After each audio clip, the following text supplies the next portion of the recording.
Hello दोस्तों, बहुत बहुत स्वागत है आप सभी का इस वीडियो में। और जैसा कि आप जानते हैं, पाटलिपुत्र यूनिवर्सिटी में होने वाला है स्टार्ट पार्ट 1 का एग्जाम। और पार्ट 1 के एग्जाम में आपको चाहिए सिलेबस के बारे में कंप्लीट आइडिया, साथ में आपको चाहिए मोस्ट एक्सपेक्टेड क्वेश्चन का कलेक्शन, यानी कि कौन कौन सा क्वेश्चन आपके एग्जाम में आएगा। ये श्योरिटी आपको मिल जाएगा 90 to 95%। अगर आप उतने सारे क्वेश्चंस को देख लेते हैं तो कह सकते हैं अगर आपने कुछ भी नहीं पढ़ा है तो जीरो से लेकर के हाई लेवल तक पहुंच सकते हैं। डिपेंड करता है आपके थोड़े से जानकारी पे, आपके थोड़े से मेहनत पे। मेहनत करने का किस लाइन में आपको मेहनत करना है, किस ओर आपको मेहनत करना है, ये सारा डिटेल्स तो हम लोग प्रोवाइड आपको कर दे रहे हैं। तो ये आपके लिए ज़्यादा मेजर प्रॉब्लम नहीं है। प्रॉब्लम आपके लिए कि ये सारे क्वेश्चंस के कलेक्शंस को प्राप्त करना, और साथ में जो क्वेश्चंस के कलेक्शंस को मैं आपको प्रोवाइड करता हूँ, आपको उस कलेक्शंस के साथ क्या करना है, काम करना है। आपको उस कलेक्शंस को पढ़ना है सही तरीके से, ताकि आपका एग्जाम में अच्छा मार्क्स आ सके।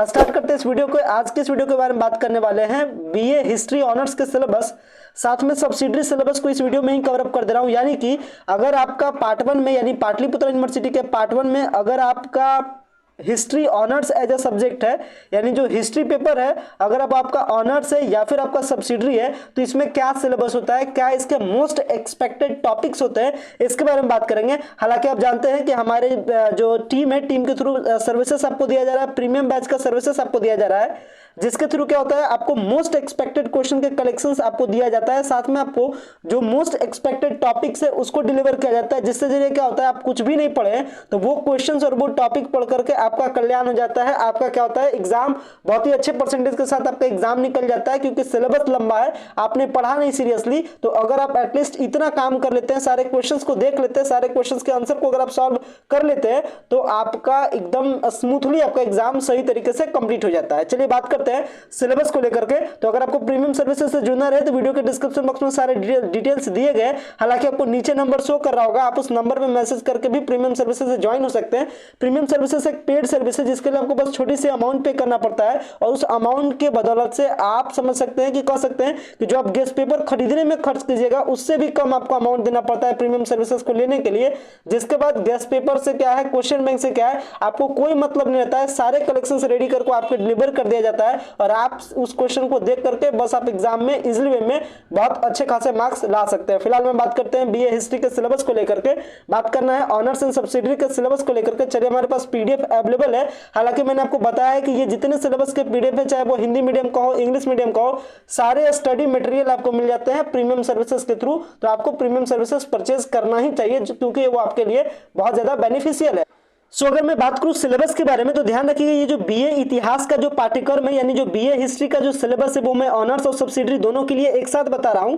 अगर मैं बात करूं बीए हिस्ट्री ऑनर्स के बारे में, तो ये आपका पार्ट 1 में 2 पेपर चलता है, इसका पेपर 1 एंड पेपर 2। एंड ध्यान रखिएगा, पार्ट 1 में 2 पेपर बीए हिस्ट्री का, एक पेपर 1 एक पेपर 2। दोनों पेपर ओनली थ्योरी के होते हैं, यानी कि इसमें किसी भी प्रकार का प्रैक्टिकल का एग्जाम नहीं होता है। यानी एक पेपर आपका 100 मार्क्स का होगा, जिसके लिए आपको 3 घंटे का टाइम मिलेगा। अगर मैं बात करूं पहले पेपर के बारे में कि आखिर पहले पेपर से क्या क्या आपसे पूछा जाता है, तो देख सकते हैं, अगर मैं इसके सब यूनिट्स को डिवाइड करूं तो सबसे पहले आपको क्या पढ़ना होता है, इसमें पढ़ना होता है भारत का प्राचीनतम समय से इतिहास। कब से? 1206 से आपको इतिहास पढ़ना पड़ता है, भारत का प्राचीनतम इतिहास आपको पढ़ना पड़ता है। और अगर मैं बात करूं इस भारत के प्राचीनतम इतिहास में क्या क्या आपको पढ़ना है, तो आपको पढ़ना है कि प्राचीन भारतीय इतिहास के स्रोत, पूर्व इतिहास, विधि और महत्व। तीसरे टॉपिक में आपको पढ़ना है सिंधु घाटी की सभ्यता, नगर नियोजन के विशेष संदर्भ, भौतिकी संस्कृति की विशेषताएं, धर्म और लिपि, सामाजिक संरचना, गिरावट और विरासत। चौथे यूनिट में आपको पढ़ना पड़ता है 1500 ईसा पूर्व से लेकर के 600 ईसा पूर्व तक सांस्कृतिक पैटर्न, प्रारंभिक और बाद के वैदिक साहित्य में परिलक्षित अर्थव्यवस्था, समाज, राजनीति और वैचारिक विवाद। इसके बाद आपको पढ़ना पड़ता है नया धार्मिक आंदोलन, सामग्री और वैचारिक पृष्ठभूमि, महावीर, जैन धर्म और दर्शन, गौतम बुद्ध, बौद्ध धर्म और दर्शन के बारे में। इसके बाद आपको पढ़ना पड़ता है मौर्य काल के बारे में, प्रशासनिक संगठन, इसके यानी मौर्य काल के प्रशासनिक संगठन, समाज, अर्थव्यवस्था, धर्म और कला से संबंधित। साथ में आपको पढ़ना पड़ता है अशोक की धर्म की अवधारणा, मौर्य साम्राज्य का पतन। इसके बाद आपको 7वें यूनिट में पढ़ना पड़ता है मौर्य काल के बाद का विकास, यानी 200 ईसा पूर्व से लेकर के 300 ईसवी शुंग तक आपको विकास पढ़ना पड़ता है मौर्य काल का। इसके बाद कुषाण और सातवाहन का विशेष संदर्भ, प्रशासनिक संस्थान, वाणिज्य और इतिहास। इसके बाद आपको पढ़ना पड़ता है गुप्तों की आयु, चंद्रगुप्त प्रथम, समुद्रगुप्त प्रथम, चंद्रगुप्त द्वितीय के अधीन साम्राज्य की शुरुआत और विस्तार, प्रशासनिक प्रणाली क्या है, सांस्कृतिक विकास क्या है, इसके साहित्य क्या है, धर्म क्या है और विज्ञान और प्रौद्योगिकी क्या है।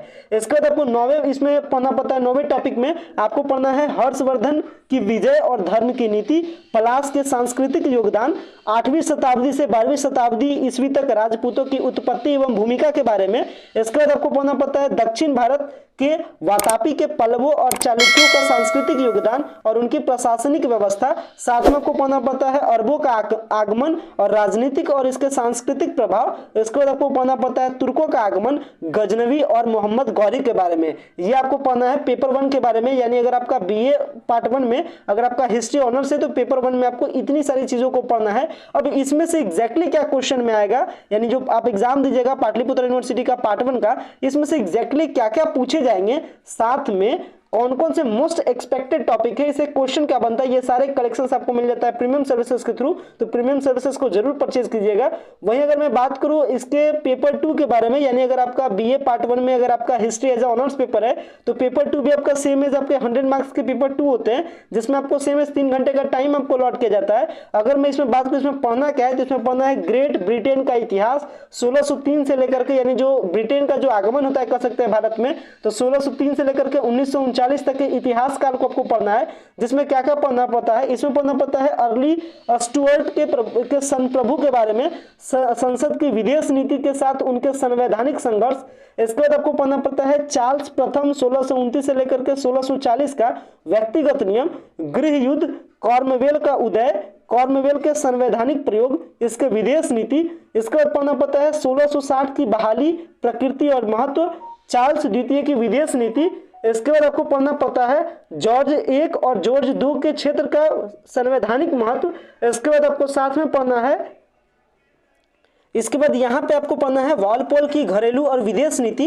इसके साथ ही आपको पढ़ना है 18वीं शताब्दी में कृषि क्रांति, इसकी प्रमुख विशेषताएं। इसके बाद 8वें यूनिट में आपको पढ़ना है औद्योगिक क्रांति, इसके कारण और इसके प्रभाव। 9वें टॉपिक में आपको पढ़ना है जॉर्ज 3 के बारे में, शाही शक्ति को पुनर्जीवित करने का प्रयास, उसकी असफलता, पीट द यंगर, घरेलू और विदेशी मामलों की उपलब्धियों के बारे में। इसके बाद आपको 8वें 10वें टॉपिक में आपको पढ़ना है मताधिकार का विस्तार, पहला सुधार अधिनियम 1832 का, दूसरा सुधार अधिनियम 1867 का, तीसरा सुधार अधिनियम 1884 का। इसके बाद रॉबर्ट पील की उपलब्धियां, ग्लैडस्टोन और डिसराइली, सामाजिक सुधार और साम्राज्यवाद। इसके बाद आपको 13वें टॉपिक में पढ़ना पड़ता है प्रथम विश्व युद्ध में इंग्लैंड की भागीदारी के कारक, लेबर पार्टी का उदय और प्रगति। ये सारे टॉपिक्स आपको पढ़ना पड़ता है ऑनर्स में। वही अगर मैं बात करूं सिलेबस के बारे में, यानी सहायक पेपर के बारे में, यानी मैं बात करूं अगर सब्सिडरी पेपर के बारे में, यानी अगर आपका हिस्ट्री एज सब्सिडरी पेपर है पार्ट 1 में, तो क्या क्या पढ़ना पड़ता है आप भी समझ लीजिए। बात करें अगर आपके पूरे अंक के बारे में, तो आपको 100 मार्क्स के आपके एग्जाम होते हैं, 3 घंटे का आपको टाइम मिलता है। और अगर मैं बात करूं टॉपिक्स के बारे में कि कौन कौन सा टॉपिक है जो सब्सिडरी में आपको पढ़ना है, तो देख सकते हैं कौन कौन से टॉपिक पढ़ना है। सबसे पहले आपको पढ़ना है प्राचीन भारतीय इतिहास के स्रोत क्या थे, सिंधु घाटी की सभ्यता के बारे में नगर नियोजन क्या था, सामाजिक आर्थिक और धार्मिक स्थितियां क्या थी, ऋग्वैदिक और उत्तर वैदिक काल क्या था, इसकी सामाजिक राजनीतिक आर्थिक और धार्मिक परिस्थितियां क्या थी, महावीर जैन और गौतम बुद्ध की जीवन और शिक्षाओं के बारे में पढ़ना पड़ता है, नंदो तक मगध साम्राज्य का उदय, मौर्य काल में चंद्रगुप्त, अशोक और मौर्य साम्राज्य का पतन, कुषाण, शुंग और सातवाहन वंश के बारे में। इसके बाद आपको पढ़ना है गुप्त काल के स्वर्ण युग और पतन के बारे में, हर्षवर्धन की उपलब्धियों के बारे में, अरब का सिंध पर आक्रमण क्या होता है, तुर्की आक्रमण का परिणाम क्या होता है। साथ में आपको पढ़ना पड़ता है तुर्की आक्रमण की जो स्थापना होती है 1206 से लेकर के 1290 के बीच में, और इसमें आपको पढ़ना पड़ता है कुतुबुद्दीन ऐबक के बारे में, इल्तुतमिश के बारे में और गयासुद्दीन बलबन के बारे में। इसके बाद आपको पढ़ना है अलाउद्दीन खिलजी के विशेष संदर्भ में दिल्ली सल्तनत का विस्तार कैसे होता है, दिल्ली सल्तनत के विस्तार में तुगलक शासन व्यवस्था के बारे में पढ़ना है 1320 से लेकर के 1398 वाले काल को। इसके बाद विजयनगर और बहमनी साम्राज्य के बारे में, और अंतिम में पानीपत की पहली लड़ाई और 1526 में मुगल शासन की स्थापना। इतने सारे टॉपिक्स को आपको सब्सिडरी में पढ़ना पड़ता है। तो कह सकते हैं सब्सिडरी के टॉपिक्स हो या ऑनर्स के सब्सिडी हो, टॉपिक थोड़े से बड़े होते हैं और इसमें से आपके लिए छांटना बहुत ज्यादा मुश्किल हो जाता है कि आखिर जो आपका एग्जाम होने वाला है, जो आपका पार्ट 1 का एग्जाम होगा, उसमें एग्जैक्टली कौन सा क्वेश्चन क्वेश्चन आएगा ये आपके लिए कहना थोड़ा सा मुश्किल हो जाता है। तो ये जो क्वेश्चंस के जो आंसर है यानी कौन कौन से मोस्ट एक्सपेक्टेड क्वेश्चन के जो कलेक्शंस है, कौन कौन से टॉपिक आपको पढ़ना ही चाहिए ताकि आपके एग्जाम में 100% मिल जाए, इससे रिलेटेड सारे पीडीएफ हिंदी इंग्लिश दोनों लैंग्वेज में अवेलेबल है। ये सारे पीडीएफ आपको मिलते हैं प्रीमियम सर्विसेज के थ्रू, तो आप प्रीमियम सर्विसेज को जरूर परचेज कीजिएगा ताकि आपके एग्जाम में आपके माइंड में किसी भी प्रकार का इस टॉपिक्स को लेकर के टेंशन ना रहे, फ्रस्ट्रेशन ना रहे, और आप एज अ सिंपल वे में ही क्या कर सकते हैं, आप अपनी तैयारियों को बहुत ही बेस्ट कर सकते हैं और एग्जाम में अच्छे खासे परसेंटेज आप ला सकते हैं। वीडियो को इन करते हैं। Thanks a lot for watching this very important video.